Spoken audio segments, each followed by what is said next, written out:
สบายดีมื้อนี้พวกเรามีกล่องมานำเสนอก็คือกล่อง46T เป็นกล่องที่สามารถหมุนได้360องศาเป็นกล่องที่สามารถสนทนาผ่านกล่องได้กล่องสามารถปรับมุมกล่องขึ้นลงได้90องศาบันทึกวิดีโอที่ความละเอียด Full HD 2ล้านพิกเซลพร้อม Night Vision ก็คือสามารถบันทึกวิดีโอหรือเปิดกล่องในยามกลางคืนทั้งสองข้างจะมีลำโพงสำหรับสนทนาก็จะประกอบด้วยหูไมโครโฟนและปุ่มรีเซ็ตอยู่ด้านขวาด้านหลังมีพอร์ตสำหรับเสียบสายแลนซองไมโคร SD card ก็คือ memory card รองรับได้สูงสุดถึง128กิกะบิตซองเสียบสายไฟการใช้งานต้อง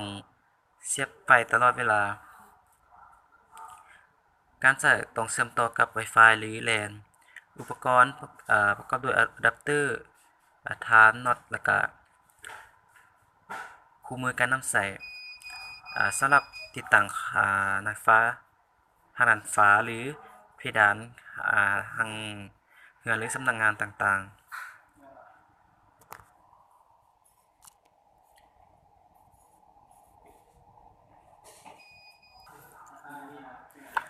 กล้องจะเป็นกล้องกลมมนดีไซน์จะเป็นกล้องขาวดำสำหรับสีจะมีขอบดำเลื่อมตัวนี้จะแมนหูเสียบสายไฟบนเสียบmemory อันนี้แมนหูเสียบสายแลนอันนี้แมนหูเสียบmemory ซองเสียบซองเสียบอะแดปเตอร์หรือเสียบสายซากหรือสายไฟมีลำโพงทางด้านซ้ายและก็ปุ่มรีเซ็ต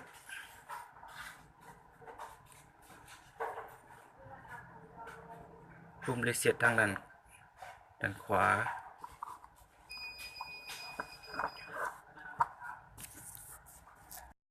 กล้อง46T การนำสายมันจะต้องได้เสื่อมสายซากก็คือสายอะแดปเตอร์จะเป็นอะแดปเตอร์ 2A ที่มาคู่กับอุปกรณ์ภายในกล่องของมันเลยก่อนจะนำสายฮัตเตอร์จะเสียบสายไฟที่หูด้านซ้ายก็คือปล่องเสียบไฟพร้อมอะแดปเตอร์เมื่อเราเสียบไฟมันจะมีแสงหุ่งขึ้นมา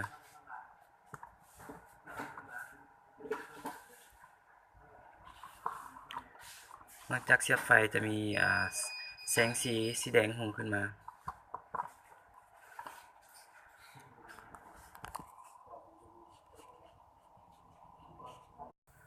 เมื่อหูรายละเอียดของกล่องแล้วเราจะมาเริ่ม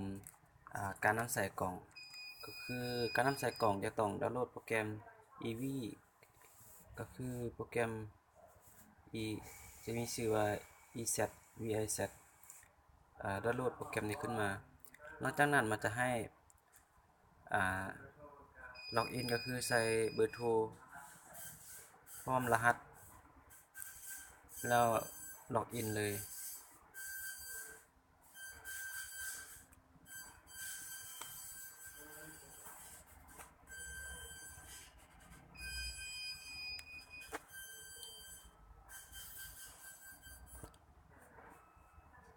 เราจะใส่รหัสที่เราตั้งขึ้นมา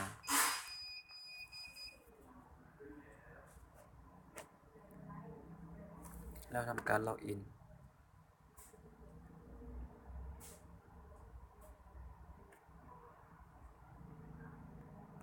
ลักษณะแบบนี้จะขึ้นกับความไวของอินเทอร์เน็ต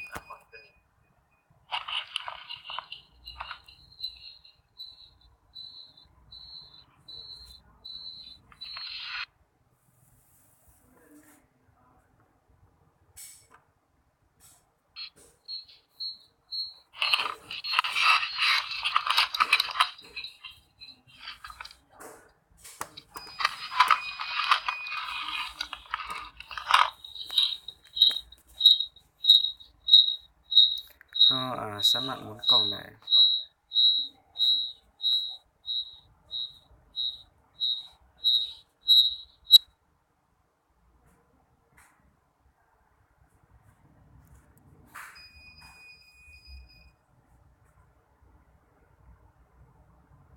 โทรศัพท์อัจฉริยะ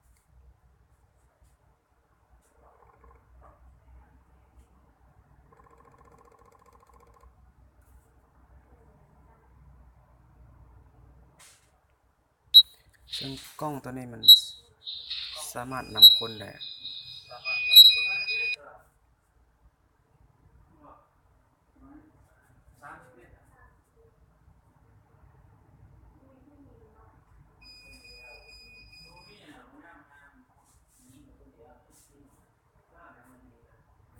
ซึ่งมันจะหมุนไปตามที่เราหมุนเลย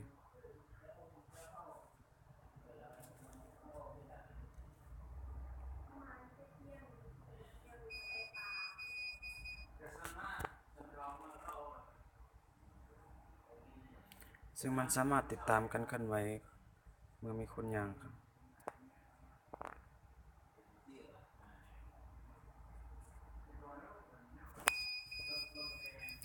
มันสามารถได้ยินเสียงเมื่อเราจะสั่งอันผ่านจากโทรศัพท์ของเราอะโลอะโล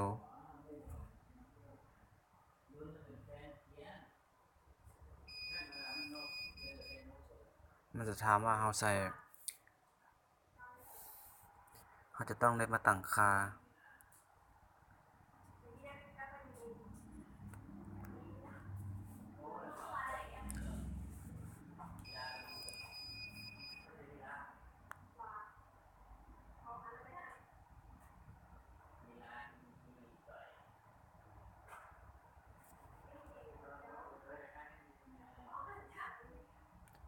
ไม่ทราบ